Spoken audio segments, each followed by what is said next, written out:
اسے تم چھوڑ دو، اللہ کی زمین پر یہ کھائے گی اور پیے گی، یعنی اس کے لیے الگ سے تمہیں انتظام کرنے کی ضرورت نہیں، الگ سے انتظام کرنے کی ضرورت نہیں، لیکن اس کے ساتھ کوئی برائی سے ٹچ بھی نہ کرے، کوئی برائی سے ٹچ بھی نہ کرے، ورنہ اللہ رب العالمین کا عذاب تمہیں پکڑ لے۔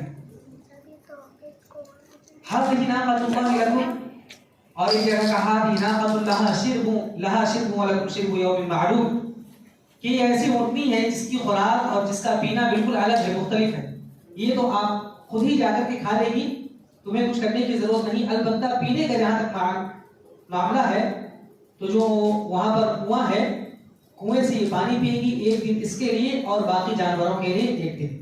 تو یہ معجزہ تھا، دو چیزیں قوم کو کھلی، ایک تو یہ کہ اتنی بڑی اونٹنی ہے، ہمارے جانوروں کو پریشانی ہوتی ہے کہ ایک دن مختص اس کے لیے رکھنا پڑتا ہے، دوسرا ہے یہ کہ اللہ کی طرف سے معجزہ تھا تو بہت سارے لوگ ایمان لا رہے ہیں۔ معجزے کو دیکھ کر عام طور پر یہی ہوتا ہے کہ دلیل جب سامنے آتی ہے تو دلیل کی وجہ سے دل پگھل جاتے ہیں اور بہت سے لوگ فیور میں آ جاتے ہیں۔ آج سے کچھ سال پہلے دیکھیے دلیل کا نام و نشان نہیں ہوتا، لوگ بس فرمایا گیا، اللہ تعالیٰ نے کہا، رسول نے کہا، رسول کی پسندیدہ چیز ہے، لوگ عمل کرنے لگتے تھے، دلیل کا مطالبہ ہوتا ہی نہیں تھا۔ لیکن جب دلیل کا مطالبہ ہونے لگا اور واقعی دلیل دی جانے لگی جو قرآن و سنت سے، تو لوگ آنے لگے دلیل کی طرف۔ اب کیا ہوا، جو گمراہ فرقے ہیں وہ بھی دلیلوں کی طرف راغب ہونے لگے، جس کی وجہ سے لوگ گمراہ جو ہو رہے تھے ابھی بھی گمراہ ہوں گے اور قیامت تک ہوتے رہیں گے، لیکن ایک بڑا طبقہ دلیل کی طرف آ جاتا ہے۔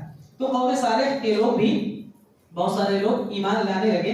اب جو لوگ بدبخت تھے، جو شریر تھے، ان کو یہ بات پسند نہیں آئی کہ دھیرے دھیرے صالح علیہ السلام کے فیور میں لوگ آ جا رہے ہیں اور ان پر ایمان لا رہے ہیں، اور وجہ کیا ہے؟ یہی اونٹنی معجزے کو دیکھ کر کہ یہ کسی انسان کے بس کی بات نہیں، یہ عام اونٹنی نہیں جو ہر جگہ پائی جائے گی، بلکہ یہ مطالبے پر اللہ رب العالمین نے بھیجی تھی۔ چنانچہ ان لوگوں کو اب شرارت سوچی، انہوں نے کیا کہا، اب اس کو ہم ختم کر دیں، نہ رہے گا بانس نہ بجے گی بانسری، تو کہا کہ اس کو ہم ختم کر دیں گے تاکہ جو لوگ ایمان لا رہے ہیں وہ بھی ایمان نہ لائیں، اور اسی طرح سے صالح علیہ السلام اکیلے ہو جائیں اور پھر ایمان لانے والے تھوڑے بچ جائیں۔ چنانچہ انہوں نے ایک منصوبہ تیار کیا، کچھ لوگوں نے منصوبہ تیار کیا، یہ 9 لوگ تھے، ان میں سے عورتوں کا بھی ایک کردار تھا۔ ایک عورت کا نام قریظہ تھا جس نے قدار بن سالف سے یہ کہا کہ میری 4 بیٹیاں ہیں، چاروں خوبصورت ہیں، تم اس اونٹنی کو قتل کر دو، مار دو، میری 4 بیٹیوں میں سے جس سے چاہو تم نکاح کر سکتے ہو۔ قدار بن سالف سے قریظہ نامی عورت نے کہا۔ اسی طرح سے ایک اور عورت تھی جس کا نام صدوق تاریخ میں آتا ہے، اس نے اپنے ایک چچا زاد بھائی مصدع جو شادی کرنا چاہتا تھا اس سے، تو کہا اگر تم اس اونٹنی کو قتل کر دو میں تمہارے ساتھ نکاح کرنے کے لیے تیار ہوں۔ یہ اس طرح سے، اسی طرح سے اور بھی کچھ لوگ تھے۔ اب ان کو کیا موقع ملا کہ ایک اچھا موقع ہے، اچھا چانس ہے، اچھی اپارچونٹی ہے کہ ایسا کرتے ہیں، ہم قتل کر دیتے ہیں اونٹنی کو، ایک تو ہمارا کام بھی ہو جائے گا جو ہم چاہتے ہیں کہ دعوت نہ پھیلے، اور دوسرا یہ کہ میں اس سے نکاح کر لوں گا۔ مصدع نے سوچا اور قدار بن سالف نے سوچا اس کے ساتھ 4 بیٹیاں ہیں، چاروں میں سے جس سے چاہوں میں نکاح کروں۔ اس طرح سے فتنے میں عورتیں بھی آگے آئی، اور آپ جانتے ہیں عورتوں کا فتنہ کس طرح سے، عورت اگر چاہے تو ایک مرد کو اچھا بھی بنا سکتی ہے اور ایک مرد کو خراب بھی بنا سکتی ہے، گمراہ بھی کر سکتی ہے۔ جیسے فرعون کی بیوی آسیہ نے موسیٰ علیہ السلام کو، جہاں پر یہ تو اللہ رب العالمین کی مرضی تھی، اللہ رب العالمین تقدیر میں لکھا تھا، لیکن سبب بنی آسیہ علیہ السلام ہے نا، کہ فرعون کے کتنا بڑا جابر و ظالم، ہر ایک کو قتل کر رہا ہے، لیکن آسیہ نے کہا نہیں، ہماری آنکھوں کی ہو سکتا ہے بچہ ٹھنڈک ہو، تو عورت کی بات مان کر کے فرعون رک گئے، ایک بچی کو قتل نہیں کیا، وہی جا کر کے پھر اس کی ہلاکت کا سبب بنا۔ اور اسی طرح سے عورت کی وجہ سے بہت سارے لوگ گمراہ ہوتے ہیں، آج بھی ایسا معاملہ ہے۔ تو قدار بن سالف اور اسی طرح سے جو صدوق کا چچا زاد تھا، دونوں نے یہ سوچا کہ نہیں یہ کام اچھا ہے، کر لیا جائے، دونوں کام ہو جائے گا۔ اسی طرح سے کچھ اور بھی لوگ تھے، قرآن نے ذکر کیا ہے، وَكَانَ فِي الْمَدِينَةِ تِسْعَةُ رَهْطٍ يُفْسِدُونَ فِي الْأَرْضِ وَلَا يُصْلِحُونَ، کہ اس شہر میں 9 ایسے لوگ تھے جو فساد چاہتے تھے، اصلاح نہیں چاہتے تھے۔ چنانچہ انہوں نے یہ سوچا کہ ایک منصوبہ بندی کے ساتھ کیا کیا جائے، اس اونٹنی کو قتل کر دیا جائے، مار دیا جائے. اور یہ انجام، اس کام کو انجام دینے کے لیے ان لوگوں نے ایک منصوبہ تیار کیا، گھات میں عمل کے. جب اونٹنی جیسے ہی پانی پی کر کے آ رہی تھی، اونٹنی جیسے ہی پانی پی کر آ رہی تھی، ان لوگوں نے گھات لگایا. اور گھات لگانے کے بعد باقاعدہ وہ عورتیں بھی ساتھ تھیں، اور جو قریظہ نامی عورت کا ذکر کیا گیا اس کی 4 بیٹیاں بھی ساتھ تھیں، اور وہ لوگ بھی جو اس اونٹنی کو قتل کرنے کے لیے. مثال کے طور پر تاریخ نے ان کا نام بھی ذکر کیا ہے، تبار بن مہرج، حبا بن کلب، حبا بن کلب، اسی طرح سے ریع بن عمرو، سمعان بن عمرو، سمح بن جندع یا جندع، اسی طرح سے عائذ بن عمرو اور حذیفہ بن بدر. یہ 9 لوگ تھے جو اس سلسلے میں آگے آئے. اور جب ان عورتوں نے ان کا ساتھ دیا، اور اسی طرح سے تاریخ نے روایت کیا ہے کہ وہ 4 جو لڑکیاں تھیں قریظہ نے جن کو تیار کیا تھا کہ جس سے چاہے نکاح کر لو، اس وقت بھی برقعے کا لباس تھا. اور ان لڑکیوں نے کیا کیا، اس وقت اپنے برقعے کو ہٹا لیا، چہرے کو کھول دیا، چہرے کو وہاں سے کھول دیا. قلال بن صالح کی ہمت افزائی اور ہو گئی، کتنی خوبصورت نوجوان لڑکیاں ہیں، اس کی وجہ سے ہم کیا کریں گے، اگر اونٹنی کو قتل کر دیں گے تو جس سے چاہیں گے ہم نکاح کر لیں گے. اس کے بعد سب سے پہلے قلال بن صالح نے آگے بڑھ کر سب سے پہلے اس کو ہمت ملی، اور اس نے جا کر کے سب سے پہلے مصطع نے اس کو ایک تیر مارا، اور اس سے کیا ہوا کہ اونٹنی زخمی ہو گئی، اونٹنی زخمی ہو کے گر گئی. اس کے بعد قلال بن صالح کو ہمت ملی، وہ آگے بڑھا، اور آگے بڑھ کر کے اس نے تلوار سے پونچھیں کاٹ دی، اور اس کے بعد رگیں کاٹ دی، اور اس کے بعد وہ اونٹنی مر گئی. وہ اونٹنی مر گئی. جیسے ہی یہ بتایا گیا کہ یہ اونٹنی ہے، اس کے بعد یہ اس سے پہلے بتایا گیا تھا کہ اونٹنی جو نکلی تھی وہ حاملہ تھی، بتایا گیا تھا نا یہ حاملہ تھی، تو اس کا بچہ بھی ہو چکا تھا، بچے کو بھی اس نے جنم دے دیا تھا. اب جیسے ہی اونٹنی مر گئی، اونٹنی کو ہلاک کر دیا لوگوں نے، تو اس کے بعد بچہ جیسے ہی اس کو احساس ہوا فوراً اسی پہاڑ کی طرف ہو گئی اور زور سے چیخ ماری، گویا کہ وہ اللہ رب العالمین سے فریاد کر رہی ہو اور بدعا کر رہی ہو. اس کے بعد پھر وہاں سے چٹان کی طرف وہ بھاگی، اور اسی طرح سے آسمان میں آواز لگائی، گویا کہ بدعا کر رہی ہو قاتل پر. اسی طرح سے جب صالح علیہ السلام کو معلوم ہوا کہ اونٹنی کو ان لوگوں نے ہلاک کر دیا ہے، مار دیا ہے، صالح علیہ السلام بہت افسردہ ہوئے، بہت غمگین ہوئے. ایک تو یہ اونٹنی مر گئی ہے، دوسرا غم ان کو یہ تھا کہ اب معجزے کا انہوں نے کیا کیا ہے، معجزے کو انہوں نے نکار دیا ہے، اور جو اللہ رب العالمین نے ان کے ایمان لانے کا سبب بنایا تھا اس کو بھی ختم کر دیا ہے.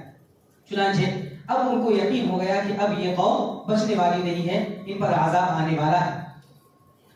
صرف انہوں نے اونٹنی کو ختم نہیں کیا، بلکہ صالح علیہ السلام اور آپ پر ایمان لانے والے آپ کی فیملی کو بھی انہوں نے ختم کرنے کا منصوبہ بنایا تھا. چنانچہ اللہ رب العالمین نے سورۃ النمل میں اس کا بھی ذکر فرمایا ہے 49 آیت نمبر میں، قالوا تقاسموا بالله لنبيتنه ثم لنقولن لوليه ما شهدنا مهلك اهله وانا لصادقون، کہ ان لوگوں نے قسم کھائی اللہ کی ہم تو اب جا کر کے حملہ بول دیں گے اور حملہ کر دیں گے ان کو اور ان کے اہل کو ختم کر دیں گے، اور ان کے ولی سے ہم کہیں گے ہم تو وہاں پر تھے ہی نہیں، ہم تو اپنے قول میں سچے ہیں. چنانچہ انہوں نے ایسا کہا، لیکن اللہ رب العالمین نے بچا لیا، اور ان 9 لوگوں کو اللہ رب العالمین نے ہلاک کر دیا. ان 9 لوگوں کو اللہ رب العالمین نے ہلاک کر دیا. اور مفسرین نے ذکر کیا ہے ان کو اللہ رب العالمین نے یا تو پہاڑ کے ذریعے سے چٹان کے اوپر گرا دیا، یا پھر پتھر کے ذریعے سے بالکل مار دیا، کچل دیا، اور یہ لوگ ہلاک ہو گئے. اب جو لوگ قوم میں بچے ہوئے تھے ان کو اللہ کے اس نبی نے صالح علیہ السلام نے 3 دن کا موقع دیا. اللہ رب العالمین کے حکم سے کہا تمتعوا فی دارکم 3 ایام ذلک وعد غیر مکذوب، پھر لو مزے کر لو صرف 3 دن، اور اس کے بعد تمہارے اوپر عذاب آنے والا ہے، اور یہ ایسا وعدہ ہے جو جھوٹا نہیں. تو یہ جتنے 9 لوگ مر چکے تھے، اب دوسرے کو جو مہلت دی گئی تھی 3 دن مہلت دی گئی تھی، ایک بچہ جو اونٹنی کا بچہ جو چیخ مارا تھا اس سے ان لوگوں کے اندر ڈر پیدا ہو گیا تھا کہ اب ہمارے اوپر عذاب آنے والا ہے. دوسرا صالح علیہ السلام نے 3 دن کا موقع دیا، تو ان کے دل میں ڈر اور خوف بیٹھ گیا تھا، لیکن اس کے باوجود ہٹ دھرمی تھی، ایمان تو لانے والی قوم تھی نہیں، اس کے باوجود ایک طرف ڈر بھی تھا، دوسری طرف یہ تھا نہیں ایسا نہیں ہو سکتا.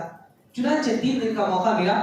پہلا دن جو تھا وہ جمعرات کا دن تھا، پہلا دن جمعرات کا دن تھا اور جمعرات کے دن یہ لوگ نکلے. اس کے بعد ان کے جسم میں مثال کے طور پیلا پن آ گیا, چہرہ بالکل پیلا پڑ گیا, زرد پڑ گیا. اس کے بعد وہ پورا دن گزرتا گیا, ڈر اور خوف کے مارے یہ لوگ رہے. ایک دن گزر گیا, دوسرے دن جب صبح ہوئی ان لوگوں نے اطمینان کی سانس لی کہ اب تو کچھ ہوا نہیں, کہ فالتو میں بکواس کرا. ایک طرف ڈر بھی ہے, دوسری طرف جھٹلا بھی رہے. پھر دوسرا دن آیا تو دوسرے دن جیسے ہی دوسرا دن آیا, جمعے کا دن تھا, جمعے کے دن ان کے دل لال, ان کے جو چہرے تھے وہ لال پڑ گئے, سرخ ہو گئے. ڈر بھی تھا اور دوسری طرف کہہ رہے تھے نہیں کچھ نہیں ہوگا. دوسرا دن بھی گزر گیا. تیسرا دن ہفتے کا تھا, اس دن ان کے چہرے بالکل سیاہ پڑ گئے. ڈر رہے تھے کہ اب تو عذاب آنے والا ہے, 3 دن کی مہلت ملی تھی, لیکن دوسری طرف اس کو جھٹلا بھی رہے تھے. 3 دن بھی گزر گئے. چوتھا دن تھا اور وہ اتوار کا دن تھا. چوتھا دن جیسے ہی وہ چوتھے دن کی صبح میں داخل ہوئے, ابھی سورج نکلا نہیں تھا, یہ لوگ بالکل خوش و خرم ہو گئے. 3 دن کا موقع ملا تھا اور کہا تھا صالح نے کہ اب تمہارے اوپر عذاب آئے گا, 3 دن مستی کر لو, 3 دن جی لو. کچھ تو ہوا نہیں, یہ جھوٹا ہے. چنانچہ ان لوگوں نے خوشی کے مارے سب کچھ کرنا شروع کر دیا, ناچنا گانا. اور اس کے بعد بعض مفسرین نے لکھا ہے کہ چوتھا دن جیسے ہوا ہے یہ لوگ بالکل خوش ہو گئے, اتنے خوش ہو گئے کہ نہلانا دھلانا سب کچھ کرنے کے بعد خوشبو لگا کر نئے کپڑے پہن کے تیار ہو گئے. کیا تو کچھ ہونے والا نہیں ہے, کہ فالتو میں وعدہ کرتا تھا سب جھوٹا ہے. چنانچہ وہ لوگ تیار بیٹھے تھے, یہاں تک کہ اللہ رب العالمین نے جیسے ہی سورج ان پر طلوع ہوا, اللہ رب العالمین نے عذاب نازل کی. عذاب کیا تھا؟ وہ چیخ تھی جس طرح سے اونٹی کے بچے نے چیخا تھا, اس سے بھی خطرناک شدید چیخ تھی, جس کی وجہ سے اللہ رب العالمین نے ان کو ہلاک کر دیا. آج بھی تراویح کی نماز میں پڑھی گئی آیتوں میں اس کا بھی ذکر تھا, جہاں پر بہت سارے انبیاء کرام کا تذکرہ تھا. یہ بھی ایک آیت گزری تھی کہ اللہ رب العالمین نے ان کو کیا کیا, فَأَخَذَتْهُمُ الصَّيْحَةُ, کہ اللہ رب العالمین نے چیخ کے ذریعے سے ان کو بالکل تہوبالا کر دیا, ان کو ختم کر دیا. ایک تو آسمان سے چیخ آئی, دوسرا یہ کہ زمین سے زلزلہ بھی اللہ رب العالمین نے برپا کر دیا. فَأَخَذَتْهُمُ الصَّيْحَةُ مُصْبِحِينَ فَمَا أَغْنَىٰ عَنْهُم مَّا كَانُوا يَكْسِبُونَ, جو انہوں نے کمایا تھا, جو انہوں نے رکھا تھا, جیسا کہ بتایا گیا بہت مالداری میں وہ لوگ زندگی گزار رہے تھے, افسردگی میں تھے, اس کے باوجود بالکل ان لوگوں کی یہ کام کچھ بھی نہیں آئے, یہ گھر, یہ مکان, یہ مال, یہ دولت کچھ بھی کام نہیں ہے. صبح کے وقت اللہ رب العالمین نے ذکر کیا ہے فَأَخَذَتْهُمُ الصَّيْحَةُ مُصْبِحِينَ, صبح جیسے انہوں نے کی اللہ رب العالمین نے چیخ بھیجی اور اس کے ذریعے سے ان کو بالکل تہوارہ کر دیا اور ختم کر دیا. انہیں بچنے کا ایک موقع بھی نہیں ملا. اور بعض مفسرین نے یا مورخین نے ذکر کیا ہے کہ ایک لونڈی بچی تھی, ایک صرف لونڈی بچی تھی جو دوسری بستی میں جا کر کے, دوسری جگہ جا کر کے پوری داستان کو اس نے بیان کیا کہ ایک ہماری قوم میں ایسا ہوا تھا. انہوں نے مطالبہ کیا تھا اور مطالبے پر اونٹنی آئی تھی, اونٹنی کو مارنے کی وجہ سے صالح علیہ السلام نے مطالبے پر اللہ سے دعا کی, اور پھر اونٹنی آنے کے بعد اونٹنی کو مارنے کی وجہ سے یہ عذاب آیا اور عذاب کے مارے سب لوگ ہلاک ہو گئے. اتنا بیان کرنا تھا. مورخین نے ذکر کیا ہے جیسے ہی لونڈی نے آخری جملہ کہا, اللہ رب العالمین نے اس کو بھی مار دیا. گویا کہ داستان بیان کرنے کے لیے, دوسروں کو عبرت کے لیے اللہ رب العالمین نے اس کو لونڈی کو باقی رکھا تھا. اسی طرح سے ایک نام آتا ہے مسند احمد میں, ابو رغال نامی ایک شخص تھا جو بچ گیا تھا. اور وہ کیوں بچا تھا؟ وہ حرم میں موجود تھا اس وقت, موجود تھا, لیکن جیسے ہی حرم سے باہر نکلا اللہ رب العالمین نے اس کو بھی ختم کر دیا.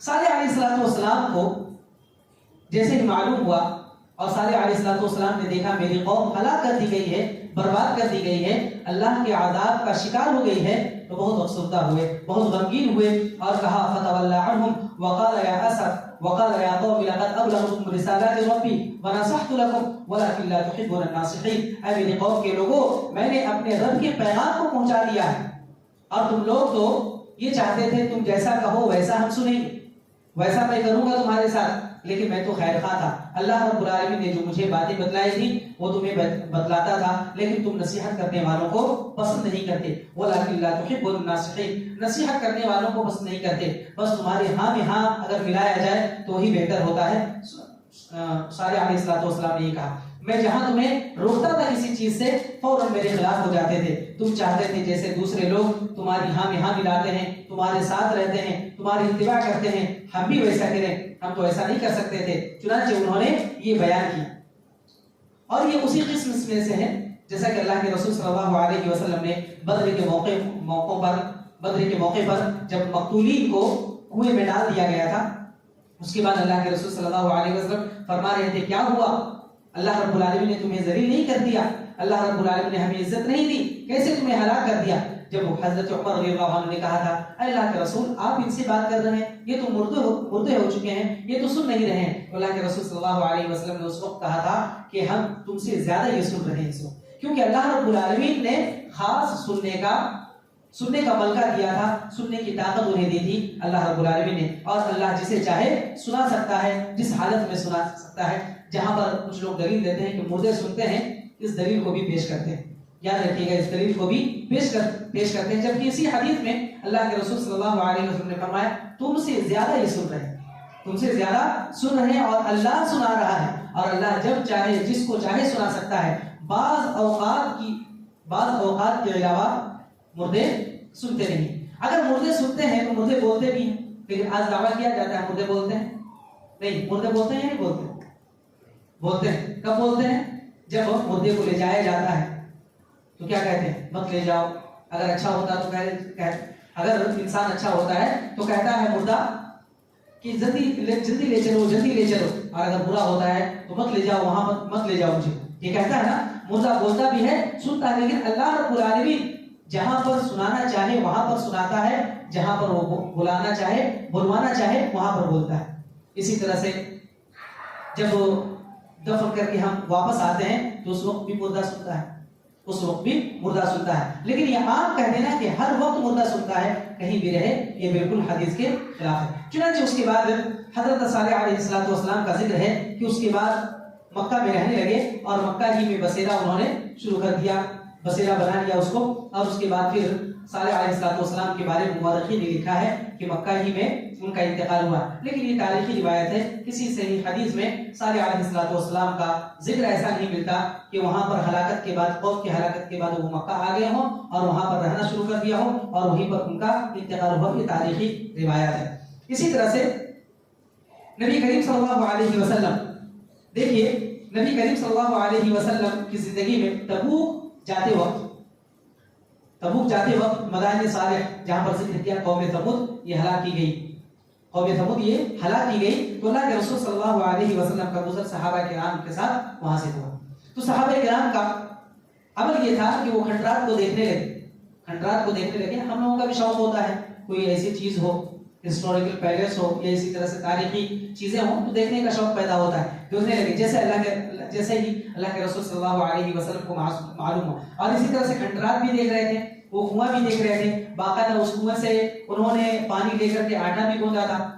اسی طرح سے گوشت بھی پکانا شروع کر دیا تھا, ہانڈیاں چڑھ گئی تھی. اللہ کے رسول صلی اللہ علیہ وسلم کو جیسے ہی اندازہ ہوا, آپ صلی اللہ علیہ وسلم نے کہا یہاں سے جلدی نکلو اور یہاں سے بالکل بھاگ جاؤ. اور جس کنویں کے پانی سے جو آٹا گوندھا گیا تھا اس آٹے کو کھانے سے بھی منع کر دیا, کہا اونٹوں کو دے دو, اونٹوں کو کھلا دو. اور جو پانی ڈال کر کے گوشت پکایا جا رہا تھا وہ ہانڈیاں بھی الٹ دی گئی تھی, کیونکہ ایسی جگہ سے جہاں پر عذاب نازل ہوا ہے, ایسی قوم کی چیزوں کا استعمال کرنا بھی یہ شریعت میں نہیں ہے. اللہ کے رسول صلی اللہ علیہ وسلم نے اس میں منع فرمایا ہے. تو ایسی جگہوں پر جہاں اللہ کا عذاب آیا وہاں پر گھومنے پھرنے بھی نہیں جانا چاہیے. اور یہ مدائن صالح بہت سارے لوگ جو میں نے پہلے بھی ذکر کیا تھا کہ عمرے کے لیے جاتے ہیں یا حج کے لیے جاتے ہیں تو خاص طور پر وہاں کا ٹور کرتے ہیں. ایسی جگہوں پر نہیں جانا چاہیے, کیونکہ اللہ کے رسول صلی اللہ علیہ وسلم نے فرمایا کہ اگر ایسی جگہوں پر تمہارا گزر ہو تو تم کیا کرو, روتے ہوئے جاؤ, جلدی جاؤ اور روتے ہوئے جاؤ. اگر رونا نہ آئے تو ایسی جگہوں سے مت گزرو, ایسی جگہوں سے کسی بھی حال میں گزرنا نہیں چاہیے. اسی طرح سے دیکھیں اب قوم کا یہ قصہ بیان ہو گیا, صالح علیہ السلام کی دعوت اور صالح علیہ السلام کی دعوت کے نتیجے میں جو قوم نے کیا تھا اس کا بھی ذکر ہو گیا. اس قصے سے ہمیں کیا سبق, بہت سارے اسباب ملتے ہیں. سب سے پہلی یہ چیز کہ توحید کی اہمیت اپنی جگہ ہے, توحید کی اہمیت ہے اور توحید ہی کی دعوت اللہ رب العالمین نے ہر نبی کی زبانی ہر قوم کو دی۔ توحید پر قائم رہنا انسان کے عذاب سے محفوظ رہنے کی ایک علامت ہوتی ہے۔ انسان عذاب سے محفوظ رہے گا اگر توحید اس کی درست ہے، اگر عقیدہ درست ہے۔ جیسے ہی شرک نے جگہ لی وہاں سے عذاب کا ایک سلسلہ شروع ہو جاتا ہے۔ اسی طرح سے معجزے کے باوجود انکار کرنا یہ ہلاک کا باعث ہے، جیسا کہ قصے سے معلوم ہوا۔ اسی طرح سے اللہ رب العالمین نے کچھ اگر دیا ہے، تکبر کرنا، غرور کرنا، گھمنڈ کرنا، جیسے قوم سمود نے کیا تھا، ایسا کرنا اللہ کے عذاب کو دعوت دینے کے مترادف ہے اور انسان کو تباہی کی طرف یہ چیز لے جاتی ہے۔ اسی طرح سے اگر ہم دعوت دیں، دوسروں کو بلائیں، تو اس پر صبر کا مظاہرہ کرنا ہے۔ صبر اور استقامت یہ کامیابی کی کنجی ہے، جیسا کہ ہر نبی نے دعوت دی ہے۔ ایسا نہیں کہ نبیوں کی دعوت اگر ایمان نہ لائے لوگ تو کیا ہے، ان کی دعوت رائگاں چلی جائے گی، بیکار چلی جائے گی، نہیں، ان کی دعوت جو ہوتی ہے ان کا نتیجہ اللہ رب العالمین کبھی جلدی کبھی دیر سے ظاہر کرتا ہے، اور اگر کچھ بھی لوگ ایمان نہ لائیں تب بھی اللہ رب العالمین آخرت کے لیے اس کو ذخیرہ کرتا ہے۔ اسی طرح سے اللہ کی نافرمانی کا انجام تباہی ہے، جیسا کہ یہاں پر بیان کیا گیا۔ اللہ رب العالمین نے کہا تھا یہ مت کرو، کسی بھی حال میں اس اونٹنی کو چھونا مت، برائی کے ذریعے سے تم ٹچ بھی مت کرنا، برائی کے ارادے سے۔ انہوں نے ایسا کیا تو اپنی تباہی کو انہوں نے دعوت دی۔ اسی طرح سے اللہ کی نعمتوں کی ناشکری عذاب کا سبب بنتی۔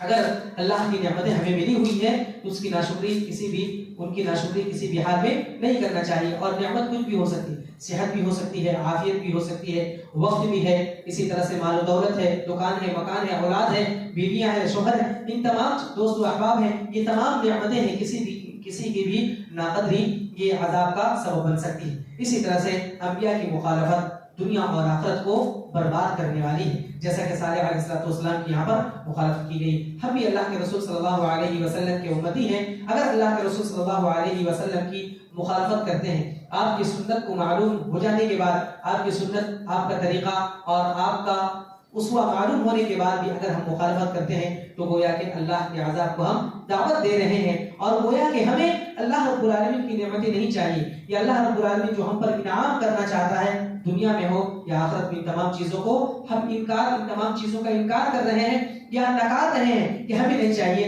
یا تو زبان حال سے یا زبان قال سے۔ یہ چند اسباب تھے اور فوائد تھے جو اس قصے سے ہمیں ملتے ہیں۔ اللہ رب العالمین سے دعا ہے رب کریم ہم تمام لوگوں کو جو قوموں کے قصے ہیں اور انبیاء کرام کی سیرت ہے، رب العالمین تمام سیرتوں سے سبق لینے کی توفیق عطا فرما، اور اپنی زندگی میں ان چیزوں کو اپنانے کی توفیق عطا فرما جن چیزوں کے ذریعے سے انعام تو کرتا ہے اور اسی طرح سے احسانات کرتا ہے، اور ہر اس طریقے سے ہر اس چیز سے ہمیں محفوظ رہنے کی توفیق عطا فرما جو عذاب کا سبب بنتی ہے۔ آمین یا رب العالمین۔ سبحانک اللہم و بحمدک، اشہد ان لا الہ الا انت، استغفرک و اتوب الیک، وصلی اللہ علی نبی کریم۔ السلام علیکم ورحمۃ اللہ وبرکاتہ۔